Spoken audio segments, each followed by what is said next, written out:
Bem-vindos aí, Menos é Mais.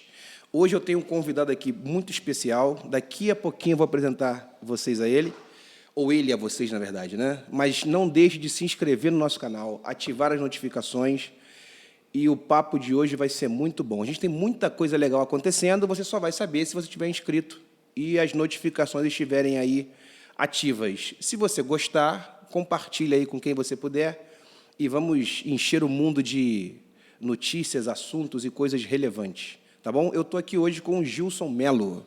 É isso aí, Jonathan. Quero te agradecer pelo convite. Temos uma amiga em comum, né, a Aline, que está aqui, que agitou aí esse encontro. Espero poder... Eu, geralmente, quando vou dar uma entrevista, participar de um podcast, eu sempre falo o seguinte: uma das moedas mais preciosas que a gente tem é o tempo. Não só o nosso tempo aqui, como o tempo de quem está assistindo. Justo. Então, acredito muito que... Eu me preocupo muito para que esse tempo que seja aqui seja muito relevante para nós, porque podcast é um negócio que eu gosto muito, porque a gente acaba enriquecendo. Você que vai estar trazendo muito convidado aqui, a gente acaba aprendendo. Eu também tenho um podcast, então a gente aprende muito com os convidados. Enfim, eu quero que o tempo de quem esteja assistindo seja relevante aí, seja muito bom que eles estarem ouvindo aqui o nosso bate-papo. Para mim, o nosso papo aqui, antes da gente começar, já foi sensacional.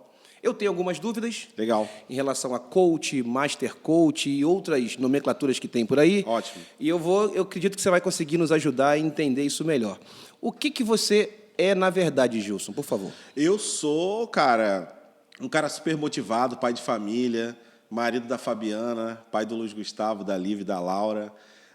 Eu sou um cara que, inconformado, né? Vim da Ilha do Governador. Sei que na Ilha do Governador tem gente que tem grana também, mas vim do lado pobre da Ilha do Governador. Sim.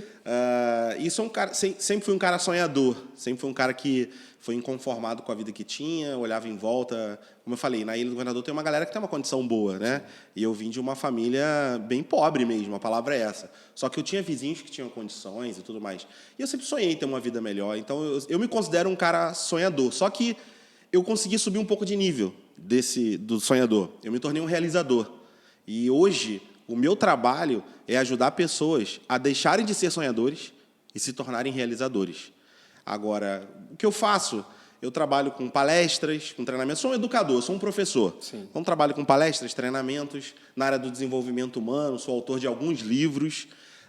Enfim, os 2 livros hoje que eu trabalho focado nesse... Tem uma história aí de anos atrás, que se der tempo a gente pode falar, mas voltado para o desenvolvimento humano. Eu tenho um livro que já está na 3ª edição, está com uma edição de luxo, capa dura. Não trouxe o livro, rapaz. Puxa vida. Agora que eu me liguei, né, cara? Eu tenho que andar com o livro no carro, né? Mas eu não estou com o meu carro aqui. Eu tô com o meu carro também, mas é o da empresa. Sim, Hoje eu vim de Fiorino. E aí também não tem material. Eu acho que tem, cara. Como é o da empresa... Pode ser que quando tenha. Terminar aqui, eu até olho lá para ver Ótimo. lá. É verdade, deve ter dentro da Fiorino o livro lá. Então, eu sou autor do livro Ativando Sua Mentalidade Milionária. Sim. Que ele está na 3ª edição, como eu disse, capa dura. É uma edição especial de luxo que a gente fez. E esse livro, eu escrevi ele... quando eu fiz meu primeiro R$ 1.000.000.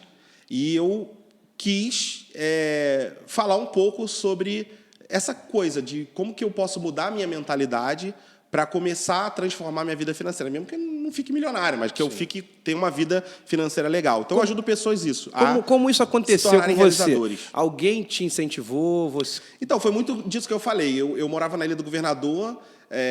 numa vila assim, que todo mundo era pobre nessa vila, mas só que ao redor tinha muita gente com grana. Então, tinha amigos que tinham grana. Eu estudei no colégio Newton Braga, lá na Ilha do Governador, que é um colégio da aeronáutica, e na minha época, quem era militar tinha grana, comparada a meu poder aquisitivo. Sim, sim. Né? Então, eu tinha amigos também que tinham uma condição melhor, então eu via isso, eu queria isso, eu desejava isso. Eu sempre falo que é referência. Né? Eu bati um papo com o Mário, da CUFA, que ele tem algum cargo de alguma diretoria ali de alguma área da CUFA, Central Única das Favelas. Uhum. E ele falou sobre referência, uma coisa que abriu muito a minha mente, e eu fiz um paralelo com a minha vida, com a minha infância. Porque ele falou, o cara que está na favela, ele só tem 3 referências no geral, assim, grande, né? Referência que chama atenção, que é o cara que vira jogador de futebol e fica rico, o cara que vira músico, pagodeiro, funkeiro e fica rico, e o bandido. Então, se ele não consegue ser jogador, se ele não consegue ser... E aí, aquilo me emocionou muito, que eu falei assim, cara, eu sou um cara privilegiado. Eu consegui ver isso, sabe? Eu falei, eu sou um cara privilegiado, porque os meus vizinhos eram empresários. Eu falei, eu quero ter a vida desse cara. Ah, mas esse cara é o dono da padaria. Ah, mas aí eu, desde muito cedo, antes de existir a palavra empreendedorismo, desde muito cedo, eu me despertei para isso, para empreender. Eu, na escola, eu era na quinta série, quarta ou quinta série na escola, eu passava em frente a uma loja de troféu e medalha. Sim. E eu falava assim, pô, cara, eu quero ganhar um troféu, uma medalha. Só que eu despertei e falei, mas meus colegas também devem querer. Aí eu fui lá na diretora da escola, que era uma escola de aeronáutica. A aeronáutica, até hoje, é uma escola muito estruturada, mas assim, a bola estava velha, essas coisas, material ali. E eu fui falar com a diretora, eu queria fazer um campeonato de futebol aqui na hora do recreio, não vamos atrapalhar nada, durante o ano inteiro vão ser as partidas, eu monto uma tabela, se tu liberar eu vou dar de presente ainda umas bolas de futebol aqui para a escola e tal. Quinta série. Quinta série. E aí, eu acho, ou quarta ou quinta no mínimo, mas se bobear até mais novo ainda. E aí eu fui, falei com a diretora, convenci a diretora na época de liberar. Aí ela falou, se tiver palavrão ou briga, a gente vai acabar o campeonato. Eu falei, eu boto isso no regulamento. Aí eu virei um cartola do futebol, isso né? aí. E aí o que eu fiz? Aí eu cobrava inscrição das turmas, era um campeonato de turmas, cobrava inscrição das turmas e já tive meu primeiro funcionário, que era um professor de educação física que eu pagava para ele apitar o jogo. Olha aí. E aí comecei a ganhar grana. Só que durante 2 anos eu ganhei uma graninha maneira, que eu pagava troféu, medalha, bola, tudo, e aí sobrava dinheiro para mim. Sim. Só que aí o professor falou, pô, o que esse moleque aí tá ganhando esse dinheiro e tá me pagando? Exatamente. E aí ele tomou o campeonato de mim, aprendi desde cedo como é que funciona o mercado. Mas foi muito legal, foi uma experiência bacana. E aí eu comecei de lá pra cá, comecei a empreender. Eu fui camelô vendendo fogos de artifício pro meu primo, era funcionário do meu primo. E aí, minha mãe falou, pô, tu quer montar o teu camelô, tua banquinha? Eu falei, eu quero. Aí ela foi em Madureira comigo, aí o meu primeiro banco foi minha mãe, né? Me prestou dinheiro para montar meu primeiro negócio. E aí eu vendi fogos de artifício, né? Em épocas de festa junina, aí vendia sorvete na praia, eu comecei a gostar de grana. E, cara, pobre, meu pai não podia me dar dinheiro, então eu só ia ter dinheiro se eu trabalhasse. Não tive o privilégio de que os meus filhos têm hoje, que eles podem só estudar. Entendeu? Então, para ter grana, eu tinha que trabalhar. Então, o meu contato com o empreendedorismo foi muito desde cedo. Então, aí eu comecei sempre a ter referência. Ah, eu quero ser igual a esse cara, eu quero ser igual a esse... Então, em cada período da minha vida, eu tinha algumas referências de pessoas de sucesso ali perto, né? Não tinha internet na época. E aí eu fui tendo referências de pessoas perto para poder empreender e começar. Como surge o coach na sua vida? Então, Porque, na verdade, você tudo que você passou, né? Foi te formando um cara empreendedor e coisa e tal, e você não teve ninguém para poder liberar sua mente, vamos dizer assim, né? Sim. E como surge na sua vida... Então, eu preciso fazer um resumo do resumo diante do coaching. Sim. Por quê? Eu cresci na Igreja Batista, na primeira Igreja Batista da Ilha do Governador. Sim. E aí, ali dentro da Igreja Batista, eu sempre fui um cara que falava bem. E aí, se você fala bem dentro da igreja... Você vai ser pastor. É isso daí. As pessoas começam a colocar uma crença dentro de você, que para alguns realmente tem a ver com aquilo e para outros não. E às vezes, o problema é quando você começa a acreditar naquilo e aquilo não tem a ver contigo. Vamos falar assim. E aí eu comecei a acreditar que eu ia ser pastor, realmente. Falei, vou ser pastor. Comecei a namorar com a Fabiana, que é a minha esposa hoje. E aí eu falava para ela isso, cara, ó, tu vai querer casar comigo? Eu vou ser pastor de igreja, tu vai ser uma esposa de pastor, falando aquela coisa toda.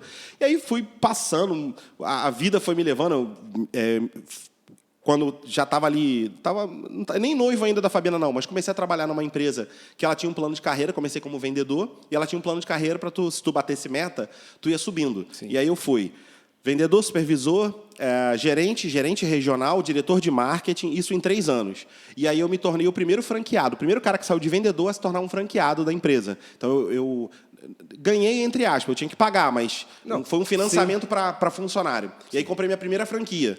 Então, e isso, na cabeça, você pastor.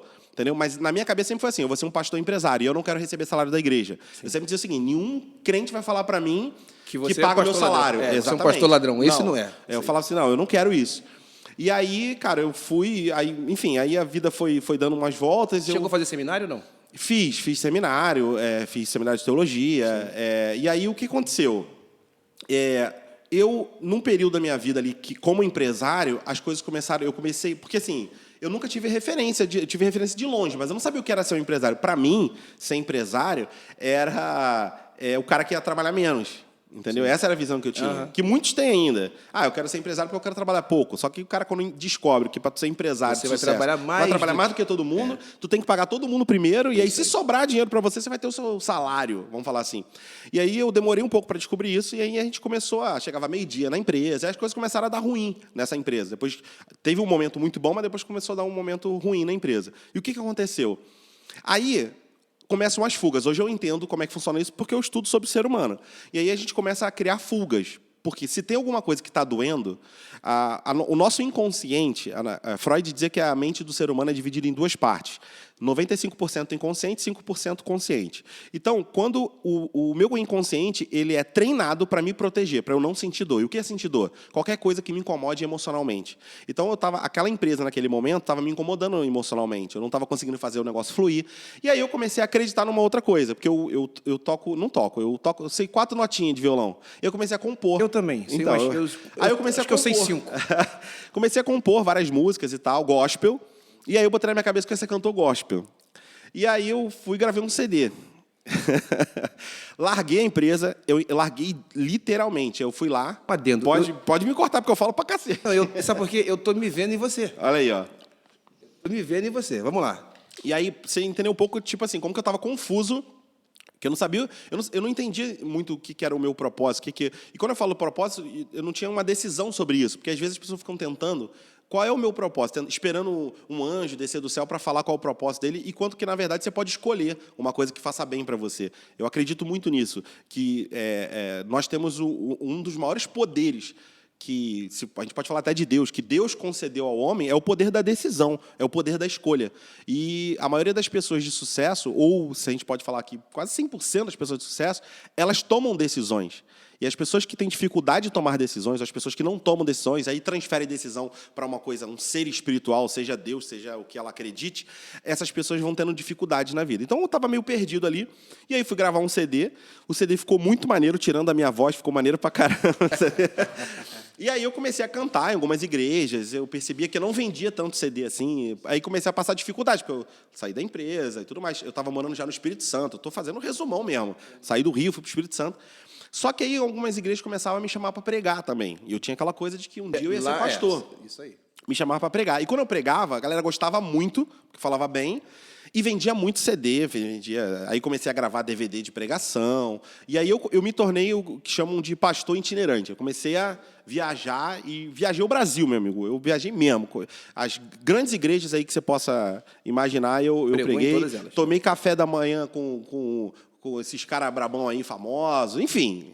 Todos esses caras, não tem esses café de pastor que tem aí? Sim. Então, aí são 2 tipos de cafés, né? Tem o café da maioria e o dos exclusivos. Eu ia nos exclusivos, entendeu? Não que esses São os discípulos e os apóstolos. Tem ali os 70 e tem os 12. E eu não ia com os exclusivos porque eu era amigo do Malafaia. Não, esse cara nem sabia quem eu era ali, mas eu estava numa segunda categoria ali que eu já estava ali naquele nível. Os caras já me via, entendeu? Porque eu ia na igreja de alguns ali, de um Gregório da vida, enfim, até da Flor de Lis, né? Fazer o quê?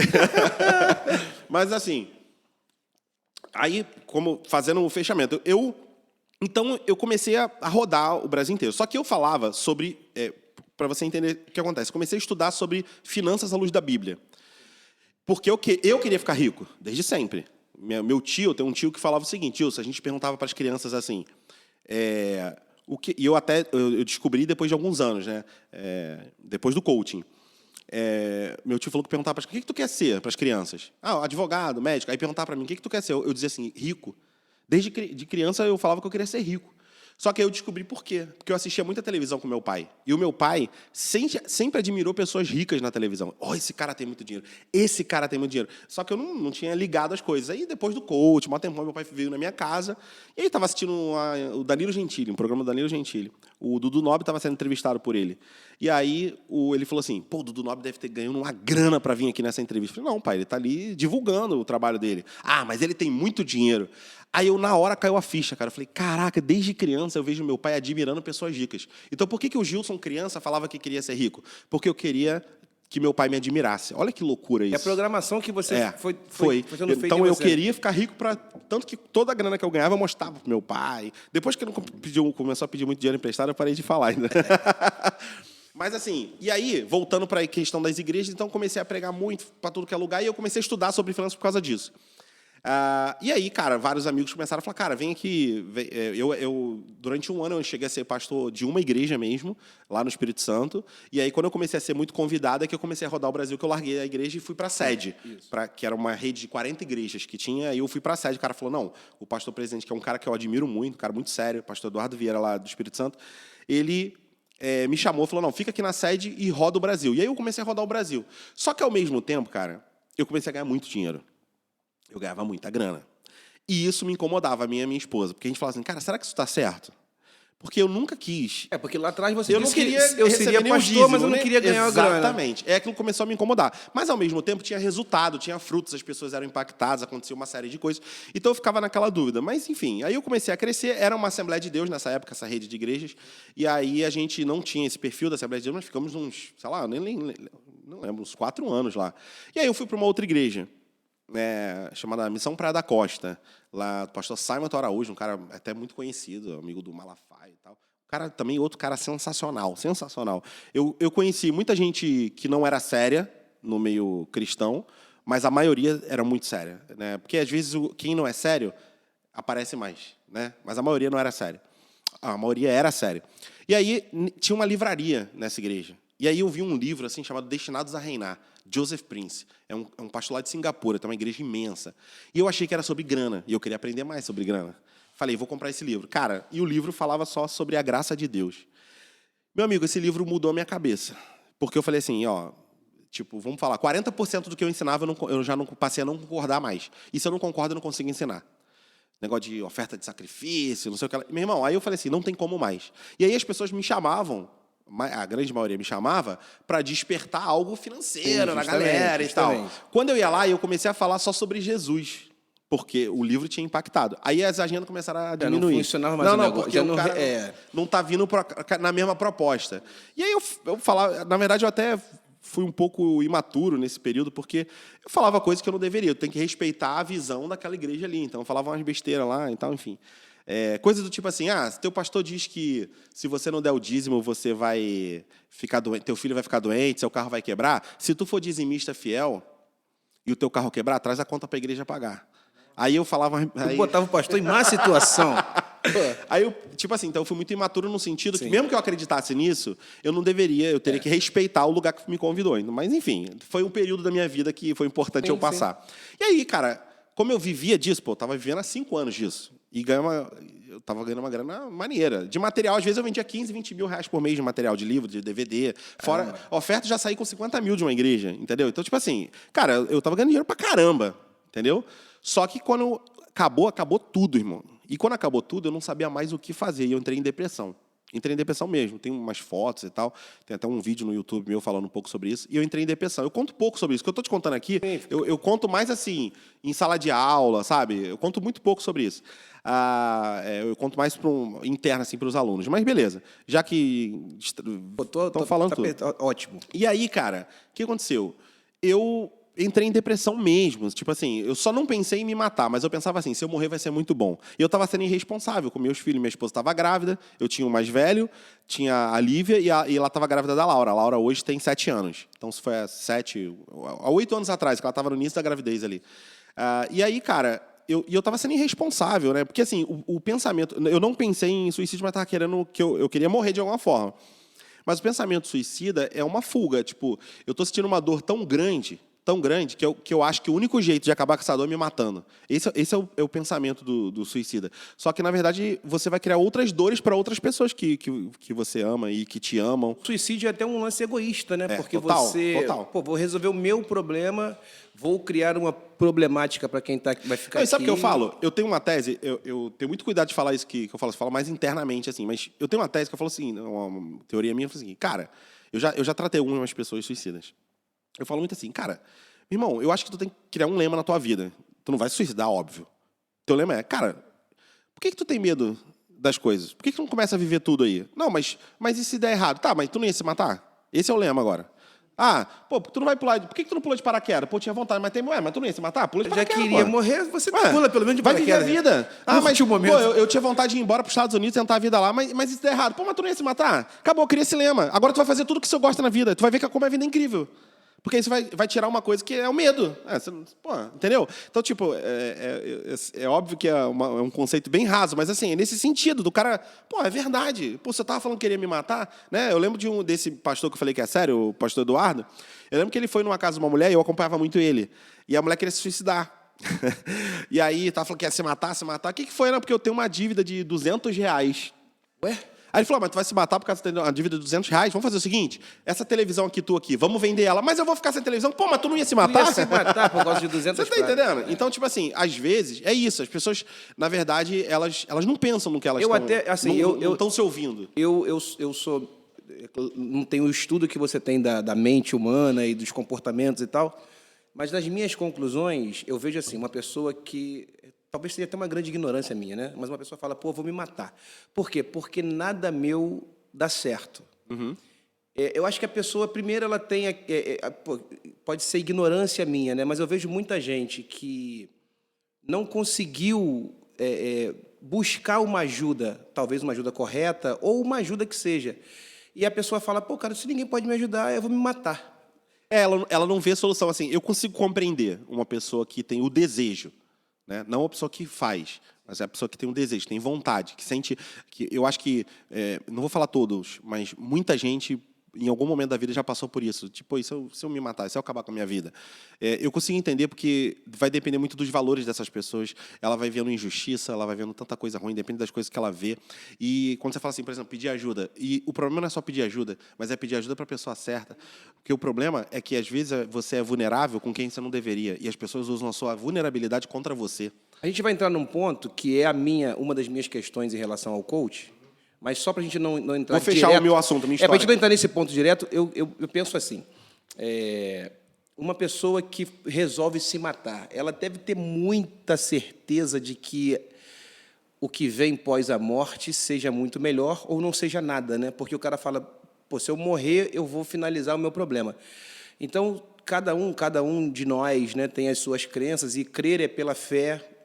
Eu também sou de família cristã, eu tenho os ensinamentos dos meus pais, eu creio em Deus, eu tenho fé e tal, mas eu conheço um monte de gente que são de outras religiões, que confessam outra fé, e cada um tem uma visão diferente do que é a vida depois da morte. Uns acreditam que vão reencarnar, outros acreditam que vai ficar esperando até o momento e por aí vai.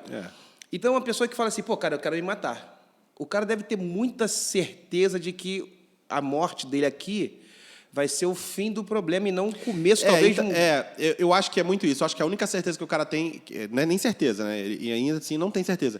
Mas eu acho que a única coisa que ele acha é que, tipo assim, eu vou acabar com essa dor, entendeu? Eu vou acabar com esse sofrimento. Esse é o desejo da pessoa. Só que tem outros caminhos para a gente acabar com esse sofrimento. Sim. É porque não está enxergando. E o que mais me fez entrar em depressão, nesse momento, foi porque eu não conseguia vislumbrar um futuro. Eu não sabia o que eu ia fazer mais. Porque eu tinha projetado que ia ser pastor pro resto da vida. E, de repente, destruiu tudo aquilo. Aí eu falei, o que eu vou fazer? Vou abrir uma igreja, mas eu estou com um pensamento diferente. Eu tava muito na dúvida. Mas foi importante para mim entrar nessa vibe de deprê, assim. Não que eu acho que as pessoas têm que entrar, mas fazer o quê? A gente aproveita o momento ali. Sim. E aí eu comecei a pesquisar vídeos na internet. Eu estava tentando sobreviver, cara. Eu fazia teste para saber se eu estava com depressão. O cara já chegar nesse nível, porque o cara já está muito o cara já está merda. e não sabe, né? E aí, cara, eu vi um vídeo de um cara. E esse cara hoje, ele tá mais focado com igreja, mas na época era mais coaching.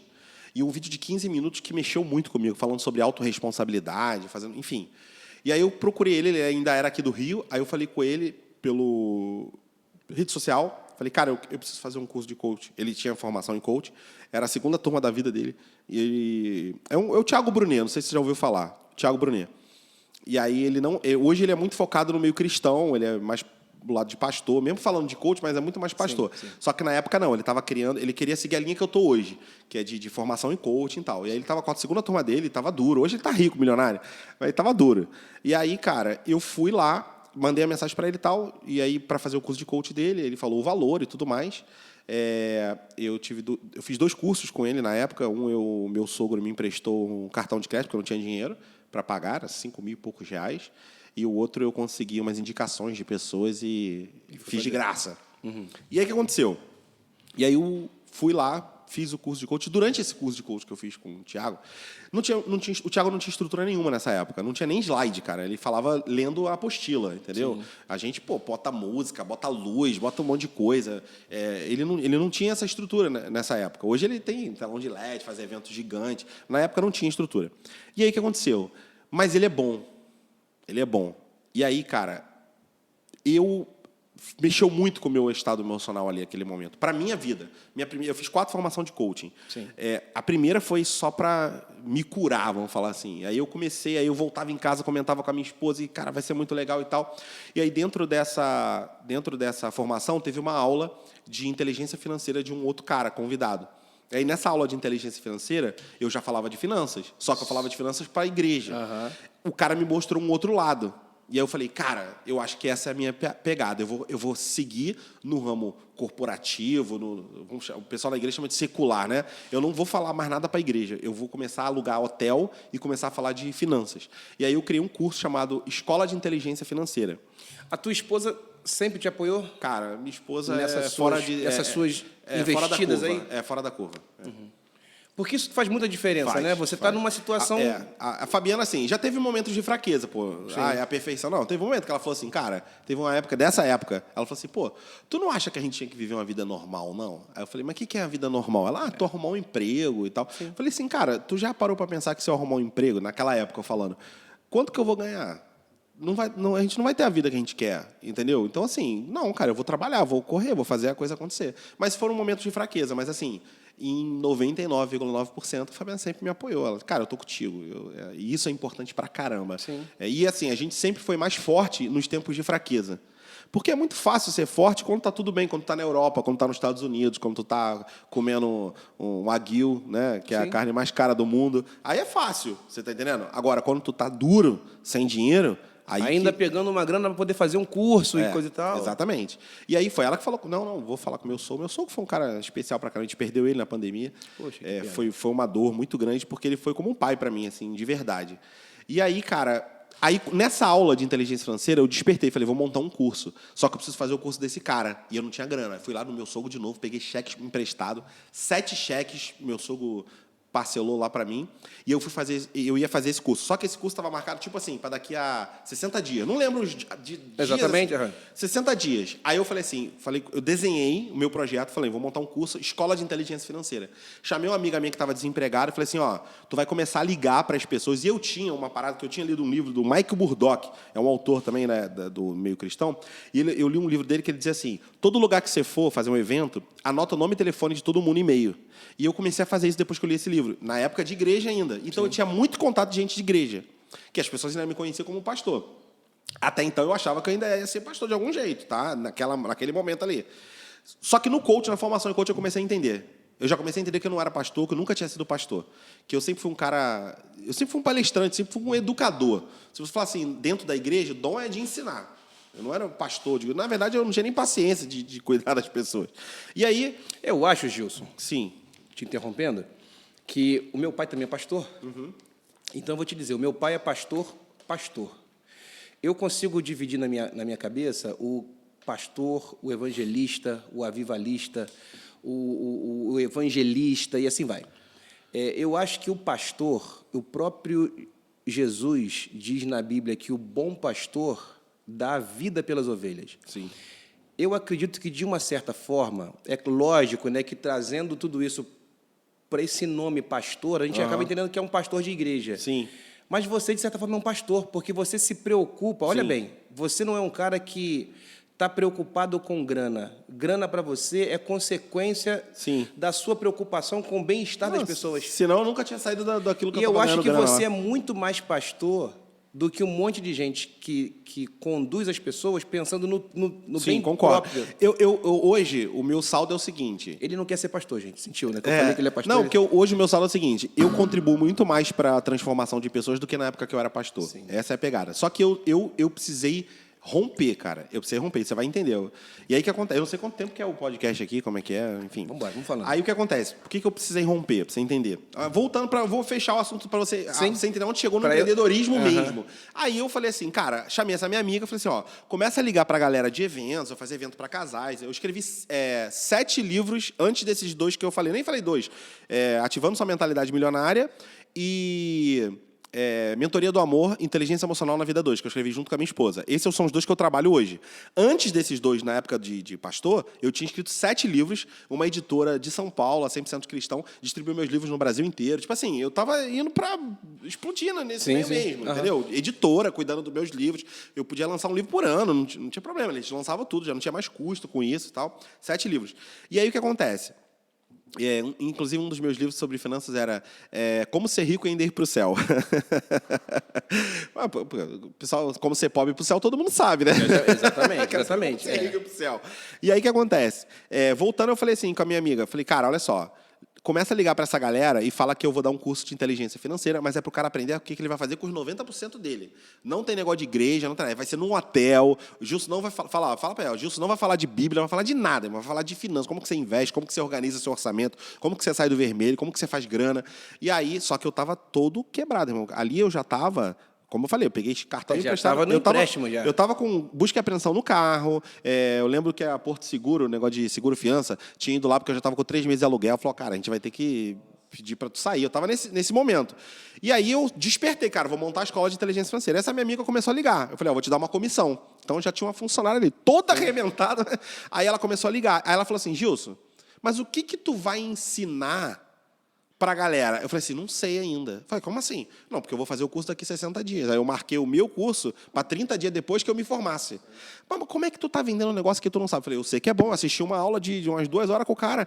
Mas isso tu é maluco, o que tu vai ensinar? Fala que vai mudar a vida financeira deles, porque já tá mudando a minha. Com aquela aula de 2 horinhas do cara, eu já estava organizando a minha vida financeira, eu já estava começando a investir, eu já comecei a reduzir o meu custo de vida. Tipo assim, eu estava já botando em prática a aula gratuita do cara. E aí, ela falou assim, pô, tu é louco. Eu falei, não, vamos embora. Aí começamos, vender. Eu tinha já a maquininha de cartão, porque da época de igreja, que eu vendia meus livros e tal. Sim. E aí começou, meu irmão, vender. Aí fechamos a primeira turma. Era R$500 o curso. Fechamos a primeira turma. Aí eu liguei pro hotel e falei assim, vem cá, dá para marcar pro outro sábado também? Dá. E era um hotel, aqui na Barra, o hotel, que você não precisava pagar, você tinha que pagar só no dia que chegasse. Então eu não estava com grana. Aí marquei outro sábado, fechamos, marquei. Cara, foram 6 turmas seguidas, 5 ou 6 turmas, 6 turmas seguidas, que a gente marcou antes de eu pisar no curso para aprender o que eu ia ensinar para aquelas 6 turmas. Eu fiz R$110 mil de lucro. Caramba. Mudou minha vida, cara, ali. Aí começou. Aí eu falei assim, quando eu fiz esse lucro, eu falei assim, cara, agora eu tenho que fazer tudo diferente do que eu já fiz na minha vida. E eu já estava aprendendo a mudar a minha mentalidade com o curso de coach e com o curso com aquela aula de inteligência financeira que o cara tinha dado. Aí eu comecei a ler mais livros sobre o tema, enfim. Foi um período ali de 60 dias de muita dedicação antes de entrar no curso. Aí eu falei assim com a minha esposa, falei, olha, nós não vamos gastar dinheiro, não vamos mudar nosso padrão de vida, não vamos mudar de carro. A única coisa que eu vou fazer é quitar o meu carro, porque, cara, eu tava andando com o carro com busca e apreensão e alinhei ali o aluguel, acertei, sim. Mas não fiquei pagando dívida, continuei com o nome sujo. Falei, cara, esse dinheiro vai ser para investir na empresa. E quem é a empresa? É o Gilson. Falei, agora eu vou começar a comprar cursos. E aí, cara, aí começou. Aí eu comecei a fazer outras formações de coach. Depois, agora eu vou encurtar mesmo. Aí fui estudar na Europa, fui estudar nos Estados Unidos, estudei com a equipe do Dr. Richard Bandler, que é um dos co-criadores da programação neurolinguística. Fiz curso de PNL, Master Practitioner em PNL, curso de hipnose. Cara, aí eu comecei a me desenvolver. Estudei com o maior coach do mundo, Tony Robbins, pessoalmente. Várias vezes eu vou aos Estados Unidos todo ano estudar com ele, pessoalmente com ele. Não é barato, cara. Custa $550 mil um ingresso para fazer um evento de 5 dias com ele. Vai eu e minha esposa ainda, meu amigo. Entendeu? Então, assim, é muito dinheiro. Eu já investi muito mais de 600, 700 mil reais em treinamento. Agora, até aqui, né? Agora eu tô... Então, assim... E aí começou. E aí, depois que eu consegui uma parceria com uma associação, que a gente vai até assumir essa associação lá em Orlando, a ICLA, International Coaching and the Leads Association de Orlando, na Flórida. É uma associação de coaches. Aí eu fundei o Instituto Américas Coaching, que é uma formação em coaching. Depois que eu entendi o mercado, eu vi que o mercado estava muito prostituído, tem muito a ver com o que você falou aqui em off, o perfil de algumas pessoas. Eu vi que o mercado estava muito prostituído. Em que sentido? Os caras vendem grana. Tu quer ficar rico? Vem fazer uma formação em coaching. Então, assim, E hoje a nossa propaganda sempre é focada em transformação, porque eu me transformei a partir de uma formação em coaching, esse meu novo momento de vida. E ali eu me descobri, eu entendi que eu era esse cara. Eu sou um cara que trabalho com educação, eu trabalho com treinamento. Você fala assim, Gilson, você vai trabalhar com coach para o resto da vida? Não sei. Eu não sei. Eu sei que eu vou trabalhar com educação para o resto da vida. Então, eu tenho clareza de que eu vou trabalhar para o resto da vida mudando a mente das pessoas. Agora, qual ciência? Isso aí, a coisa muda, o mundo muda, os ensinamentos mudam. Então, eu amo desenvolvimento humano, amo ativar pessoas, amo ajudar essas pessoas. E aí, cara, de lá para cá, a America's Coach já no primeiro ano fez mais de R$1 milhão em venda. E aí a gente começou a fluir. Hoje eu tenho 4 empresas. Eu tenho 3 empresas no Brasil e uma nos Estados Unidos. Aí eu fecho o assunto da história, que foi um resumo grande aí, né? Então, tem o Instituto America's Coaching, eu tenho a Comportamentos, que é uma empresa voltada para tecnologia de desenvolvimento. Todas são na área da educação. Tecnologia e desenvolvimento humano. A gente desenvolve sistemas de testes comportamentais para RH, para psicólogos, para pessoas que trabalham com pessoas, entendeu? Então, é um sistema muito legal. Inclusive, a gente está fazendo uma versão nova do nosso sistema. Eu tenho a Atros, que é uma escola de negócios online. Então, a pessoa se desenvolve totalmente com a Atros, na área de marketing digital, finanças, enfim. O cara paga uma grana ali anual e ele se desenvolve. E a Atros ainda tem um sistema de comissionamento para a galera que está lá dentro, ganhar uma grana, enfim. A Atros nasceu na pandemia. E eu tenho uma empresa nos Estados Unidos, que é só para eu estar legalmente nos Estados Unidos quando eu estiver dando aula lá, quando eu estiver fazendo. Então, uma vez por ano, eu levo um empresário nos Estados Unidos e a gente faz o backstage da Disney. Enfim, vive uma experiência muito legal lá no Business Coaching internacional. Cara, é isso. Então, assim, poxa, eu consegui construir tudo isso, entrar nesse meio empreendedorismo, e aí hoje eu tenho convicção de que eu nunca fui pastor. Cara, eu quebrei essa ponte. Eu frequento uma igreja com a minha família, chamada Nova Igreja, do pastor Maurício Fragali. Ele conversou comigo numa época, falou, cara, eu quero te apresentar como pastor aqui na igreja, eu conheço a tua história e tal. Aí eu falei, cara, então a gente precisa conversar, porque eu descobri que eu nunca fui pastor na vida. E aí alguns amigos falaram assim para mim, cara, tu é maluco, por que tu não deixa? Porque aí se der tudo errado de algum lado... Você aproveita. Aí eu falei, esse é o problema de alguns caras que estão destruindo a vida de pessoas. Porque deu tudo errado que o cara virou pastor. Entendeu? E eu falei assim, cara, eu falo meus palavrões nos meus eventos, de forma intencional mesmo, para quebrar ali, para mexer com o emocional das pessoas. E eu falei assim, eu não quero levar esse peso, não quero levar essa responsabilidade. Então, o máximo que eu tenho hoje, que eu sirvo lá, a minha igreja local lá, eu dou, uma vez por ano, eu dou 6 aulas sobre prosperidade bíblica, mas na visão que a gente acredita hoje, que é uma escola bíblica que tem lá e tal. Mas, enfim, aí, para algumas pessoas é maluquice. Pô, o cara fala palavrão e dá aula na igreja. Cara, foda-se. É isso aí. Meu pastor deixou. Tomara que as pessoas aproveitem, né, cara, para poder ter essa oportunidade. Aí dá nó na cabeça né? dessa agora, solta um foda-se.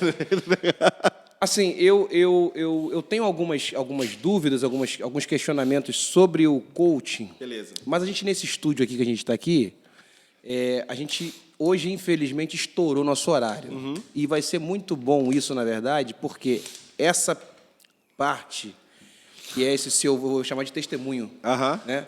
Que é o seu testemunho de quem é você, já mudou muito. Eu tinha uma imagem sua, né? Porque como eu não te conhecia pessoalmente, então eu vejo você, para mim tu é um Tony Robbins aqui. Então, assim, e eu não conheço o Tony Robbins também, então eu já sei um pouco da tua história, sei que você é um cara que passou dificuldade, passou aperto, lutou para poder chegar ao entendimento de quem você é, das coisas que você pode fazer e coisa e tal. Pô, eu vou te convidar aqui, cara, uma outra oportunidade para você vir aqui e a gente ter um tempo gigantesco para você tirar as minhas dúvidas. Beleza.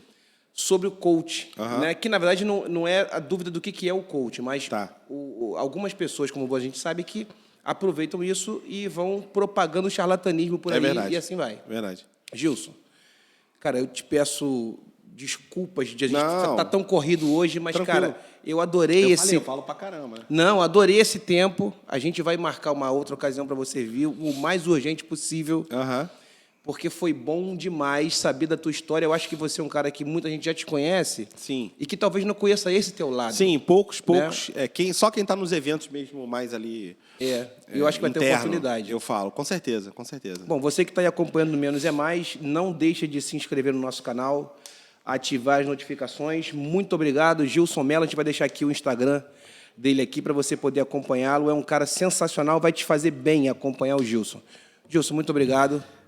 E a gente vai marcar uma outra ocasião o mais breve possível para a gente poder falar mais sobre essa mudança de mente.